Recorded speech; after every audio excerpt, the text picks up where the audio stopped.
हाय दोस्तों यहाँ पे हम लोग बात करने वाले हैं कि आज जो मार्केट में जंप देखने को मिला है, क्या मार्केट में बुल मार्केट आ चुका है?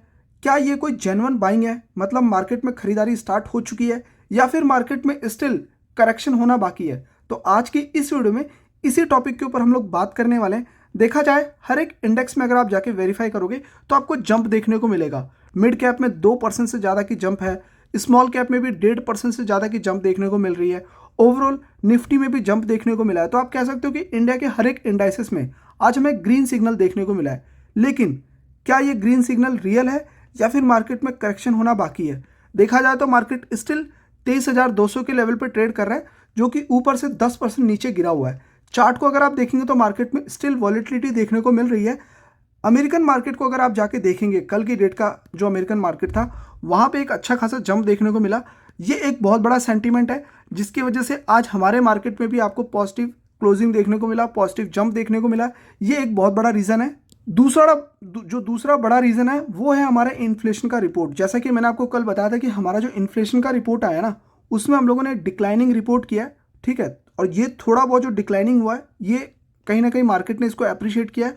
5.22% का हम लोगों ने इन्फ्लेशन रिपोर्ट किया है, जो कि एक्सपेक्टेशन से बिलो देखने को मिला है। हमारी एक्सपेक्टेशन थोड़ी ज़्यादा थी, उससे भी बिलो यहाँ पे इन्फ्लेशन रिपोर्ट किया था, जिसकी वजह से मार्केट ने इसको अप्रिशिएट किया है। 5.3 का यहाँ पे फोरकास्ट किया गया था और 5.22 यहाँ पे रिपोर्ट किया गया।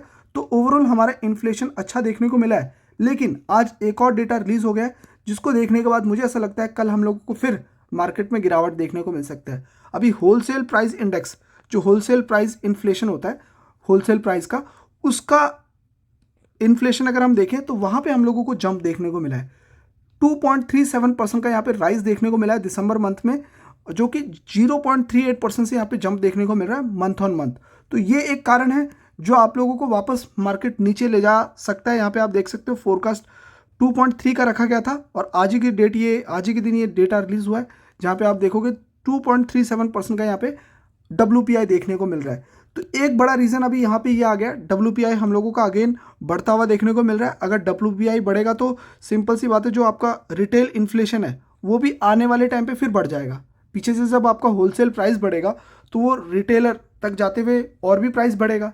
तो यहाँ पे होलसेल प्राइस बढ़ रहा है, ये एक पॉइंट है जो हमें यहाँ पे पता होना चाहिए कि जिसकी वजह से मार्केट में स्टिल गिरावट बनी रह सकती है। दूसरा बड़ा कारण है क्रूड ऑयल के प्राइसेस में जो अभी रशिया के ऊपर जो सैंक्शंस लगे हैं, अभी रशिया भी बहुत लोगों को सेल करता है ना, अभी वो और अमेरिका अगर सैंक्शंस लगाएगा तो कहीं ना कहीं ये प्रॉब्लम ओवरऑल पूरे वर्ल्ड मार्केट में आएगा। तो अभी देख रहे हैं हम, यहाँ पे देखा जा रहा है 78-80 पे देखने को मिल रहा है, बढ़ता हुआ ही देखने को मिल रहा है। अभी तो गिरावट है, लेकिन अगर ये $100 से ऊपर जाता है तो डेफिनेटली हम कह सकते हैं कि मार्केट के लिए एक बड़ा और चिंता का कारण बन सकता है। क्योंकि आपको जैसे कि मैंने बताया कि इंडिया इंपोर्ट करता है तेल को, हम लोग खरीदते हैं, इंडिया बाय करता है, तो जितना महंगा होगा उतना ज़्यादा हम लोगों को पे करना पड़ेगा।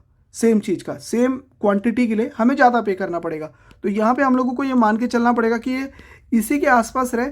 और एनी हाउ अगर रशिया के ऊपर सैंक्शंस और बढ़ जाते हैं तो इंडिया को फिर मार्केट से खरीदना पड़ेगा महंगे रेट पे, क्योंकि इंडिया अभी भी बहुत सस्ते रेट में रशिया से खरीद रहा है। और ये जो सैंक्शंस लग रहे हैं उसके ऊपर, अभी बाइडेन के जाने के एक हफ्ते में उन्होंने इतने सारे नए नए अपने पॉलिसीज़ में मतलब साइन कर दिए हैं। ऐसा लग रहा है कि हाँ, जाने वाले एक हफ्ते में उन्होंने सारे काम करके दिखाए हैं। तो ये देखना होगा कि ट्रंप के आने के बाद किस तरीके से आप लोगों को सारी चीज़ें देखने को मिलती है। तो थोड़े दिन की बात है, एक हफ्ते की बात रह गई है, तो उसके बाद हम लोगों को थोड़ा सा पिक्चर समझ आएगा, क्योंकि आने वाले 5 साल जो है वो ट्रंप के हाथ में है। सो ये चीज़ हम लोगों को समझ आएगा कि किस डायरेक्शन में मार्केट जो है जाने वाला है। वैसे ट्रंप को लेके मार्केट भी अप्रिशिएट ही कर रहा है अभी तक, तो देखा जाए तो बीच में थोड़ा बहुत करेक्शन भी हो रहा है, बट ठीक है। यहाँ पे हम लोगों को थोड़ा सा प्रिकॉशन के साथ चलना पड़ेगा कि एक हफ्ता देखते हैं मार्केट अभी कैसे ट्रीट करता है। बाकी अगर मैं कल के फॉरेन वालों की बात करूँ तो कल फॉरेन वालों ने 4,800 करोड़ की जो है सेलिंग की थी कल की डेट में, 4,800 करोड़ की, जहाँ पे डोमेस्टिक वालों ने 8,000 करोड़ की बाइंग की थी कल, ठीक है। तो देखा जाए तो पूरे महीने में लगभग 26,000 करोड़ की सेलिंग है फॉरेन वालों की तरफ से और 32,000 करोड़ की बाइंग है डोमेस्टिक वालों की तरफ से। तो स्टिल इनका जो सेंटीमेंट है मार्केट को लेके अभी तक नेगेटिव है। और इसको अगर आप थोड़ा सा देखोगे, जब से एक चीज़ मैं आपको बताता हूँ, ये जो डेटा देख रहे हो ना, सेलिंग का डेटा, ये फॉरेन वालों का, ये डेटा देखो कब से इन्होंने अक्टूबर से बेचना स्टार्ट किया, राइट। उससे पहले बाइंग था, थोड़ा बहुत ऊपर नीचे चल रहा था, लेकिन मेनली इनका अक्टूबर से कंटिन्यू नेगेटिव देखने को मिल रहा है। और यहीं से हमारा चार्ट पैटर्न देखो। अब मैं आपको एक चीज़ दिखाता हूँ, ये देखो, ये मैं निकालता हूँ 1 साल का, और यहाँ पे जुलाई, अगस्त, अक्टूबर, ये सितंबर में पीक बनाया, उसके बाद देखो अक्टूबर से निकलना स्टार्ट हुआ और तब से हमारा मार्केट कंटिन्यू गिर रहा है। समझ रहे हो? हमें फॉरेन वालों का पैसा चाहिए मार्केट को ग्रो करने के लिए। फॉरेन वालों का पैसा मिलेगा तो मार्केट उसको अप्रिशिएट करेगा। और तब से आप, यही चीज़ मैं आपको बताने की कोशिश कर रहा हूँ कि एक सिंपल है कि यहाँ पे फॉरेन वालों का आना बहुत ज़्यादा ज़रूरी है, जो हमारे मार्केट को थोड़ा बहुत, देखिए, उस तरीके से नहीं गिर रहा। अगर डोमेस्टिक वाले निकाल रहे हो तो फिर तो मार्केट संभलता ही नहीं, फिर तो सारे रिटेल इन्वेस्टर निकल ही जाते। सो यहाँ पे हम लोग को ये चीज़ देखना होगा, फॉरेन वाले भी निकल रहे हैं, इसलिए हमारे मार्केट में जो है गिरावट देखने को मिल रही है। और मुझे लगता है स्टिल मार्केट में कोई चांसेस नहीं है कि हम लोगों को ऐसा जंप देखने को मिलेगा। हाँ, हो सकता है आने वाले कुछ दिनों तक, 6 दिन तक और हमें गिरावट देखने को मिले। आगे अगर नेक्स्ट अपडेट की अगर मैं बात करूँ तो आरवीएनएल, जो आपकी रेलवे कंपनीज है, आरवीएनएल हो गया, आईआरएफसी हो गया, रेलटेल हो गया, इन सारी रेलवे कंपनीज में आपको है जो है एक बहुत बड़ा फॉल देखने को अभी तक मिल चुका है। 24 के बाद से इन्होंने रिकॉर्ड हाई बनाया था 2024 में, और अभी ये लो पे देखने को मिल रहा है। 52 वीक लो पे स्टॉक्स आ गए हैं ये बड़ी बड़ी कंपनी। लेकिन क्या ये गिरावट कंपनी के क्रैश की तरफ जा रही है, या फिर एक यहाँ पे हम लोग दूसरी तरफ भी ध्यान दे सकते हैं? जैसा कि अगर आप देखोगे कि अभी बजट आने वाला है, तो यहाँ पे रेलवे सेक्टर को लेके सरकार की खुद की एक्सपेक्टेशन है कि हमें रेलवे में कुछ करना है। तो यहाँ पे जो कवच सिस्टम है, जैसा आपको पता होगा कि रेल डीरेल से रिलेटेड आपको बहुत सारे न्यूज़ देखने को मिलेंगे जहाँ पे ट्रेन का पटरी से उतर जाना, तो उसको ध्यान में रख के कवच को लेके सरकार बहुत ज़्यादा फोकस करने वाली है, एआई को यूज़ करने वाली है, वंदे भारत को लॉन्च करने वाली है। तो इस बजट में आप जरूर इस चीज़ों का एक्सपेक्टेशन रख सकते हो, जो सरकार का भी है और आम लोगों का भी है। जो बड़े बड़े एक्सपर्ट्स हैं उनका ये मानना है कि देखो, एक तो इन्वेस्टमेंट आने वाला है रेलवे में, हाई स्पीड ट्रेन के लिए आने वाला है, नए रूट्स बनेंगे, स्टेशन को अपग्रेड किया जाएगा, एनवायरमेंटल इनिशिएटिव के साथ टू रिड्यूस कार्बन एमिशन, जिसमें आपको जो इलेक्ट्रिक, जो धुएं वाली जो ट्रेन है वो काफ़ी हद तक बंद करने का प्लान है, और इलेक्ट्रिक ट्रेनें चलाने का प्लान है। मेरे ख्याल से अभी भी है, काफ़ी बड़ा गैप है इंडिया में, काफ़ी इलाकों में अभी भी जो डीजल वाली इंजन होते हैं वो चलते हैं। तो बहुत सारी ऐसी चीज़ें हैं, और मुझे ऐसा लगता है कि जो गिरावट हो रहा है कोई प्रॉब्लम नहीं है, ध्यान देने की ज़रूरत है। बजट में आपको इनसे रिलेटेड कोई ना कोई एक अच्छा न्यूज़ सुनने को मिलेगा। दूसरी साइड अगर दोस्तों मैं एक आपको डेटा की बात करूँ, मार्केट में एक और क्रंच बना हुआ है। अगर आपको अपनी इकोनॉमी को मजबूत करना है तो अपना बैंक आपको स्ट्रॉन्ग करना पड़ेगा। इन्वेस्टमेंट के पर्पज़ के लिए नहीं, आपको बैंक के पास पैसा होगा तो वो लोन दे पाएगा ना। सो लोन देने के लिए उसके पास पैसा होना चाहिए, और वो पैसा कहाँ से आता है? डिपॉजिट से आता है। ये सिंपल कॉन्सेप्ट है। अभी आप देखो एसआईपी जो कर रहे हैं लोग, एसआईपी कहाँ पे होता है? म्यूचुअल फंड में होता है। स्टॉक मार्केट में तो कर नहीं सकते हो, स्टॉक मार्केट में तो आपको अपने हिसाब से बाय करना होगा डीमेट अकाउंट में रख के, ठीक है। अभी यहाँ पे लोग जो एसआईपी कर रहे हैं, वो म्यूचुअल फंड में जो एसआईपी हो रहा है वो रिकॉर्ड हाई पे देखने को मिल रहा है। ये लेटेस्ट डेटा है।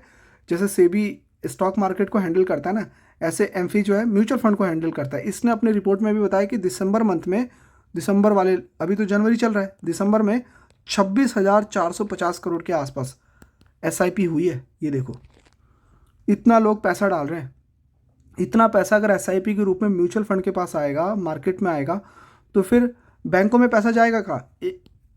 एक आदमी है, ठीक है, या तो वो पैसा अपना बैंक में डाल ले, या वो पैसा बैंक में ना डाल के वो पैसा बैंक शेयर मार्केट में लगा दे। तो यही तो हो रहा है, बैंक में पैसा जा नहीं रहा है। तो इसके लिए बैंक को भी तो चिंता हो रही होगी।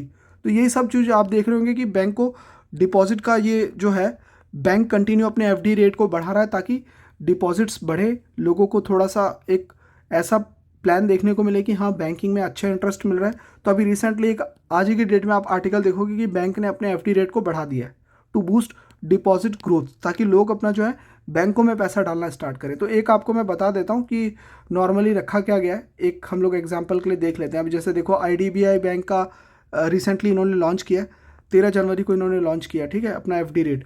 इनके हिसाब से जिनकी एज 80 से ऊपर है उनके लिए इन्होंने 65 बेसिस का एडिशनल पॉइंट ऐड कर दिया, मतलब एफडी के रेट बढ़ा दिए।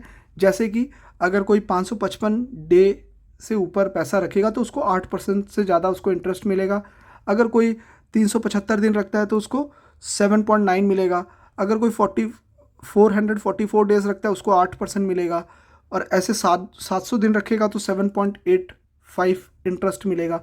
तो ये सारी चीज़ें अभी रिसेंटली देखने को मिल रही है। तो यहाँ पे कहने का मतलब ये है कि एक तरफ बैंक के पास पैसा नहीं है जिस तरीके की क्राइसिस है, दूसरा मैं आर्टिकल पढ़ रहा हूँ कि लोन डिफ़ॉल्टर भी बहुत हो रहे, काफ़ी बड़े लेवल पे अभी लोग जो लोन लिए वो पे भी नहीं कर रहे, ऐसा भी कुछ एक रिपोर्ट में देख रहा था। तो यहाँ पे क्या है, ये भी एक कारण है जिसकी वजह से आपको जो है बैंकिंग पूरा का पूरा बैंकिंग सेक्टर जो है वो थोड़े क्राइसिस से गुजर रहा है।